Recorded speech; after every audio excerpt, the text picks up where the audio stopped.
My parents said they couldn't afford to take both of us, so my sister's daughter got the trip.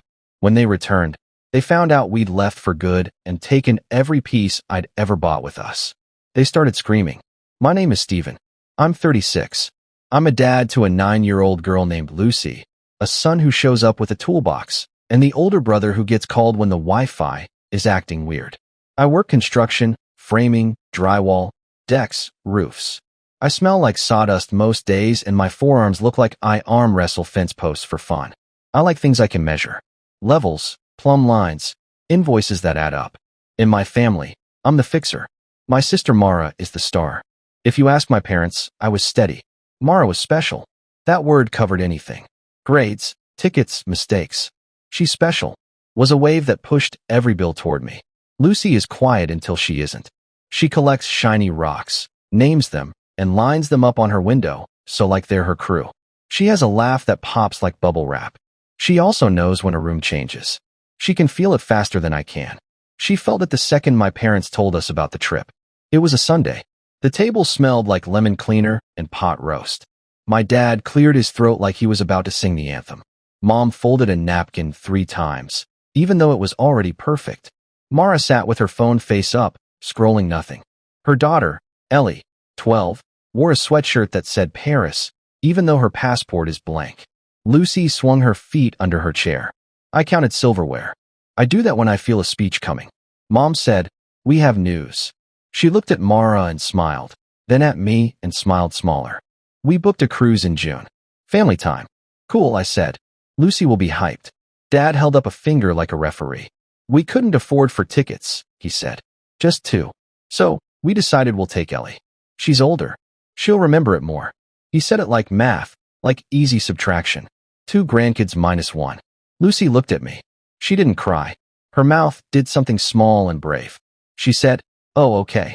Then she looked down at her plate and pressed her peas with a fork like she could turn them into something else with enough pressure. Mara didn't look at us. She said, "Makes sense. Honestly, Ellie's at a formative age." She said formative like she just learned it. She tapped her phone and smirked. Plus, Lucy gets anxious in crowds. Boats are crowded. Mom put a hand over mine like I was the one who might make a scene. It's not personal, Steven. We just couldn't afford 2 kids. We'll do something little with Lucy later. Maybe mini golf. She said mini golf like it was a medical plan, Dad added. We're not made of money, son. I heard the fridge hum. I heard Lucy swallow. I heard the hurt land and then go quiet like a nail that stops ringing because it's all the way in. Got it, I said. My voice came out flat. Measured. Thanks for telling us. Mara stretched and yawned. Oh, also Steven, could you look at the deck while you're here? It's bouncy. Ellie has like friends over and I don't want anyone to sue us. She grinned. You're handy. She said it like a compliment. It felt like a locker combination. Handy means free. Free means invisible. I didn't argue at the table. I put gravy on Lucy's potatoes and asked her if she wanted more carrots. She nodded without looking up. We ate. We smiled. Everyone pretended the room didn't tilt. On the drive home, Lucy traced circles on the fogged window with her finger. She said very softly, "Do you think Grandma forgot I like boats, too?" I gripped the wheel. I think Grandma forgot how feelings work. Lucy laughed once, the small kind. Then quiet again. I found myself doing job math in my head. Lumber prices, overtime rates, as if I could frame a wall around her and keep the wind out. I didn't fight at dinner. I didn't send any messages yet, but something settled in me like concrete. I could feel it set. The trigger was simple. The sentence, "We couldn't afford 2 kids," said out loud while my kid was sitting right there. I drove home and put Lucy to bed and stared at the ceiling like it had answers.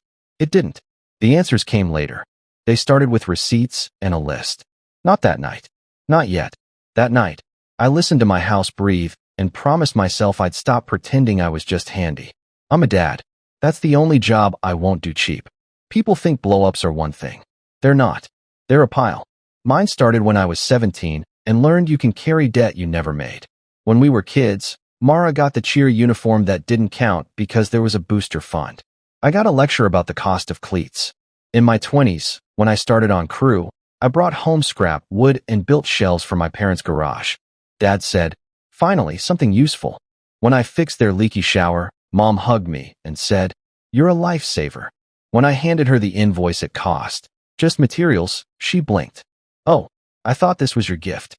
That's how it went. I framed their basement at a family rate. I replaced their water heater on a Sunday because the installer was a scammer. I bought them a new TV when their old one turned everything purple. You know the deals, Dad said. I paid. They thanked me. Then they asked if I could mount it, too, since you're already here. I was always already there. It wasn't just labor. It was money. It always dripped like a faucet you can't quite shut. Steven, can you add us to your Costco card? It's easier. Steven, can you put the deck materials on your contractor account? We'll pay you back. Steven, you know computers. Can you order the right laptop for Ellie? Send me the link. Actually, can you just put it on your card and I'll Venmo? Venmo never came. Or it came once for $50 with a heart emoji and you're the best. Meanwhile, I had receipts. I didn't keep score because I'm petty. I kept score because I need numbers to think. Over 3 years, the family stuff added up to real money. New TV, $879. Water heater plus valves, $1,142. Emergency electrician on a holiday because Dad tripped the breaker using a space heater and a saw. $285 call out, $160 in parts. Deck materials on your account for the discount, $2,600. Laptop for Ellie's design class, $1,199. Costco runs will split later, $1, $9.40. Miscellaneous, $37 here, $82 there. $110 for a rental truck because Dad wanted the big grill before the sale ended that I can afford my life. I plan, I budget, I save. I buy new boots before the old ones turn dangerous.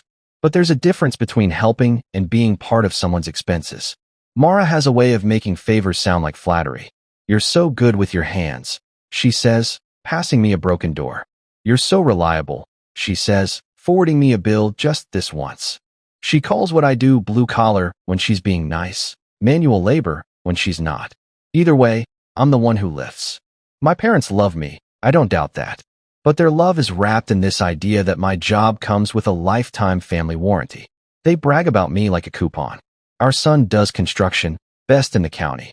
Then they ask if I can take a look at the neighbor's fence, as a favor, good for business. It's not. It's just free. Lucy sees it all. She watches me pack for quick stops that turn into 4-hour jobs and a slice of pizza for payment. She sits on the steps and asks, work job or grandma job? I say, grandma job. And she nods like she already knows what that means. A month before the cruise announcement, I built a pergola for my parents, at cost. My cost. 2 weekends, $1,300 in cedar. I told Dad, just cover the materials. He said, I'll do you one better, and handed me an envelope. Inside, $300. For your time, he said, squeezing my shoulder like I'd won something. I said thanks. I went home, put the envelope in a drawer, and stared at it like it might hatch into respect if I waited long enough. Then came the cruise talk. We couldn't afford 2 kids. Just like that, they handed my daughter the short straw. That night, after Lucy brushed her teeth, I scrolled through my phone, looking for the last time she'd been too excited to sleep. It was the lake trip. She was 6. She thought the raccoon footsteps outside the tent were fairies. Marshmallow on her chin, she told me, we're rich in stars. I wrote it in my notes app. I read it again that night and decided, no one gets to make my kid feel like a budget line. I stayed quiet, watched how the week played out. Mom texted about cruise excursions, parasailing. Ellie deserves this. Mara posted a countdown. Dad sent me a link to a deal on composite decking. Let's plan our spring project while we're on vacation. Lucy tried to act fine, but her bedtime questions told the truth. Do boats have quiet rooms? Does grandma get seasick? If you're scared on a boat, can you look at the sky instead? If I save my allowance, can I buy my own ticket? I answered what I could. Boats have quiet corners. Grandma's stomach is strong. The sky helps. It's a lot of dog walking. That night, I made a list, everything in their house that came from me. TV, washer, dryer, grill, pergola, deck boards in the garage. The ring system I installed after Dad said the neighborhood felt sketchy. It wasn't anger. It was inventory. Because the question followed naturally. Why are my things in a house that treats my kid like she's optional? I planned to talk after their cruise, calmly, with numbers. Then Mom called, casual as ever. Oh, can you feed the cat? Water the plants while we're gone? Maybe check the sump pump. It's making a sound. We'll leave you the key. The key. Like I didn't already have one. Like I wasn't already the guy who resets their breaker when the freezer beeps. Sure, I said. I'll take care of it. And I meant it. Just not the way they thought. The scene wasn't loud. It was packing. They left Saturday. Matching shirts, rolling luggage, sun hats in Michigan in March because Mom loves a theme. Ellie squealed when the Uber pulled up. Bye, she sang to Lucy, like Lucy was just a neighbor's kid. Lucy waved, lowered her hand, then raised it again, still figuring out the right amount of polite. When the car turned the corner, she asked, "Do we feed the cat now?" Her voice steady. Mine wasn't. Their house felt quiet in that fake way, when sound is gone but still echoes. The cat glared, then leaned into Lucy's palm like she'd always belonged to her. I checked the sump pump. It was fine. Just old. Like most things in that house, except for the ones I'd replaced. I looked around. TV, washer, dryer, water heater, pergola, deck boards waiting for spring. I opened my phone. The list. Then another note I'd written that night. This isn't revenge. This is a boundary. Underneath. If they choose one grandchild, I choose mine. If they call money love, I'm taking my love back home. Dad, Lucy called from the kitchen. The cat likes me. I like you too, I said. I called Nate, my friend who owns a truck. You busy? For you? Never. What's the job? Moving. I said. Whose? Mine. And kind of not mine. He laughed. Be there in 20.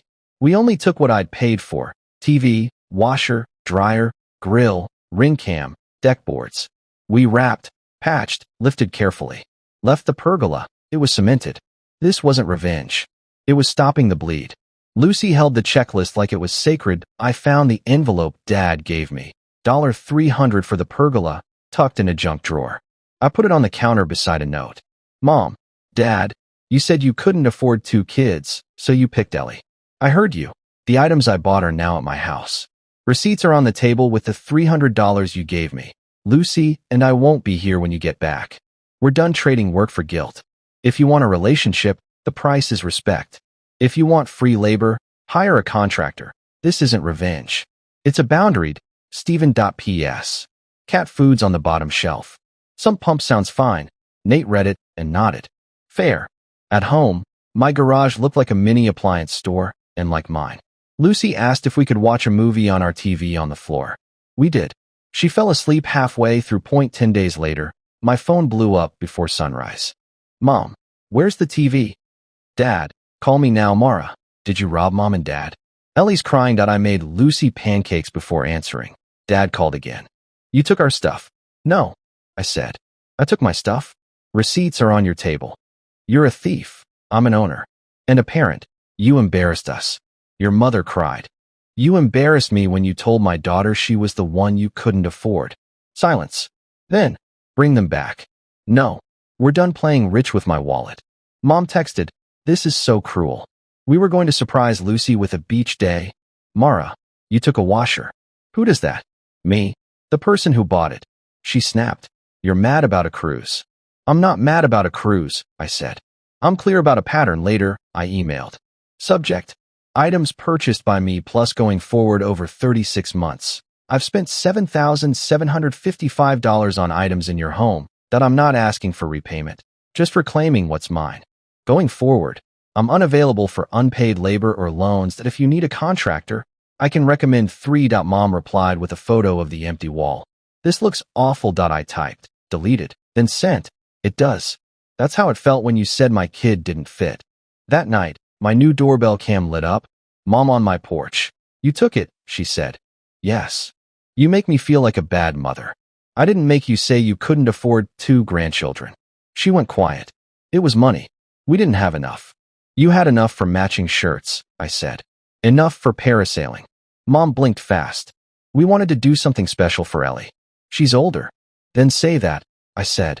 Don't hide behind math while standing in front of the TV I paid for.